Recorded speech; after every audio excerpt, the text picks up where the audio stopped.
আপনারা কি কখনো ভেবেছেন কাতারের রাজধানী দোহা, যে শহরকে আমরা আন্তর্জাতিক কূটনীতির কেন্দ্র, বিশ্বকাপ ফুটবলের আয়োজক, আরব বিশ্বের সবচেয়ে নিরাপদ ও সমৃদ্ধ নগরী হিসাবে চিনি, সেই শহরের আকাশে ইসরায়েলি যুদ্ধবিমান ঢুকে বোমা ফেলবে? আজ সেটা সত্যি হয়েছে। আর এই ঘটনায় গোটা বিশ্বকে স্তম্ভিত করে দিয়েছে। ইসরায়েলের বিমান বাহিনী দোহায় সরাসরি বোমা বর্ষণ করেছে। বলা হচ্ছে অন্তত 12টি স্থানে হামলা চালানো হয়েছে, আর মূল টার্গেট ছিল হামাসের শীর্ষ নেতৃত্ব। মনে রাখতে হবে, কাতার কখনো যুদ্ধক্ষেত্রের দেশ ছিল না, বরং এটি ছিল এক ধরনের নিরপেক্ষ জোন, যেখানে বিশ্বের সবচেয়ে কঠিন কূটনীতিক আলাপ আলোচনা অনুষ্ঠিত হয়েছে। আফগানিস্তানে মার্কিন সেনা প্রত্যাহার থেকে শুরু করে তালেবানদের সাথে চুক্তি, সবই হয়েছিল কাতারের রাজধানী দোহায়। কিন্তু আজকের হামলার পর দোহা আর নিরাপদ জায়গা নয়।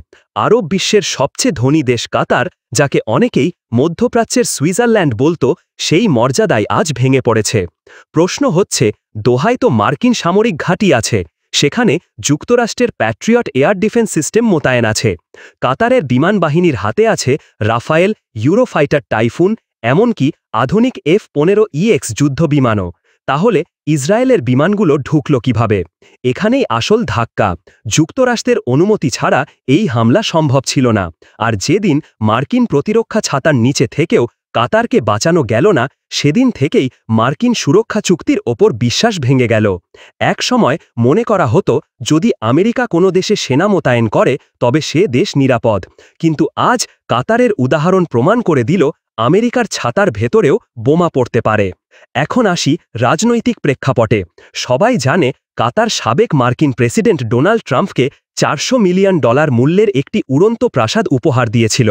এমনকি $1 বিলিয়ন প্রতিরক্ষা চুক্তিও করেছিল, এই আশায় যে ভবিষ্যতে কোনো বিপদ এলে ট্রাম্প তাদের রক্ষা করবেন। কিন্তু বাস্তবে কি হল? ট্রাম্প প্রকাশ্যে ইসরায়েলকে সবুজ সংকেত দিলেন, হামাসকে ধ্বংস করো, তারা দোহাতেই থাকুক বা গাজায়। এর কয়েকদিন আগেই ট্রাম্প সোশ্যাল মিডিয়ায় হামাসকে শেষ সতর্কবার্তা দিয়েছিলেন। তারপরে 9 সেপ্টেম্বর দেখা গেল দোহায় বোমা পড়ছে। এখান থেকে পরিষ্কার হয়ে যাচ্ছে, যতই অর্থ খরচ করা হোক না কেন, শেষ পর্যন্ত মার্কিন রাজনীতিতে সবকিছু ইসরায়েলের স্বার্থ ঘিরেই ঘুরছে। ফ্রান্সের প্রেসিডেন্ট ইমানুয়েল ম্যাক্রো এই হামলার কড়া নিন্দা করেছেন। তার বক্তব্য, একটি সার্বভৌম দেশের রাজধানীতে এভাবে বোমা হামলা গ্রহণযোগ্য নয়। কিন্তু অন্যদিকে আরব দেশগুলোর প্রতিক্রিয়া মিশ্র। কেউ সরাসরি প্রতিবাদ করছে, আবার কেউ চুপ করে আছে। কারণ অনেক আরব দেশই এখনও মার্কিন প্রতিরক্ষার ওপর নির্ভরশীল। তবে একটা জিনিস স্পষ্ট, কাতারের প্রতি এই অবিশ্বাস ভবিষ্যতে আঞ্চলিক সমীকরণ পাল্টে দেবে। 1990 সাল থেকে কাতার সবসময় চেষ্টা করেছে নিজেকে আন্তর্জাতিক মধ্যস্থতাকারী হিসাবে প্রতিষ্ঠা করতে। তালেবান মার্কিন আলোচনা, আফগানিস্তান সংকট, এমনকি ইউক্রেন রাশিয়ার কথোপকথনেও দোহাকে গুরুত্ব দেওয়া হয়েছে। কিন্তু যখনই একটি দেশ মধ্যস্থতাকারী হিসাবে পরিচিত হয়, তখন তার ওপর আক্রমণ করা মানে শুধু সেই দেশকেই নয়, কূটনীতির মঞ্চকেই আঘাত করা। ইসরায়েল এই নিরপেক্ষ প্ল্যাটফর্ম ভেঙে দিয়েছে। এই হামলার দীর্ঘমেয়াদী প্রভাব অনেক দূর পর্যন্ত যাবে। প্রথমত, আরব দেশগুলো আর মার্কিন যুক্তরাষ্ট্রকে নির্ভরযোগ্য সুরক্ষাদাতা মনে করবে না। দ্বিতীয়ত, বিনিয়োগকারীরা কাতারে বিনিয়োগের আগে হাজারবার ভাববে, কারণ আজ যদি দোহা বোমা খায়, কাল আবারও হতে পারে। তৃতীয়ত, চীন এখানে সবচেয়ে বড় লাভবান হবে, কারণ আরব দেশগুলো এখন চীনের দিকে ঝুঁকতে শুরু করবে। এখানে একটা বিষয় তুলনা করা যায়। ভারত যখন পাকিস্তানে সার্জিক্যাল স্ট্রাইক বা বালাকোট এয়ার স্ট্রাইক করেছিল, তখন পুরো বিশ্ব অবাক হয়েছিল, কারণ ভারত একটি পারমাণবিক অস্ত্রধারী দেশের ভেতরে ঢুকে হামলা চালিয়েছে। সেটা ছিল এক বিরাট সাহসিক পদক্ষেপ। কিন্তু ইসরায়েলের এই পদক্ষেপ একটি নিরপেক্ষ, ধনী, অপারমাণবিক দেশ কাতারে গিয়ে হামলা করা আর এক ধরনের বার্তা দিচ্ছে। এই বার্তা হলো, ইসরায়েল এখন আর কোনো কূটনীতিক ভদ্রতা মানছে না। তারা যেখানেই শত্রু দেখবে সেখানেই আঘাত করবে। তাহলে কি দাঁড়ালো?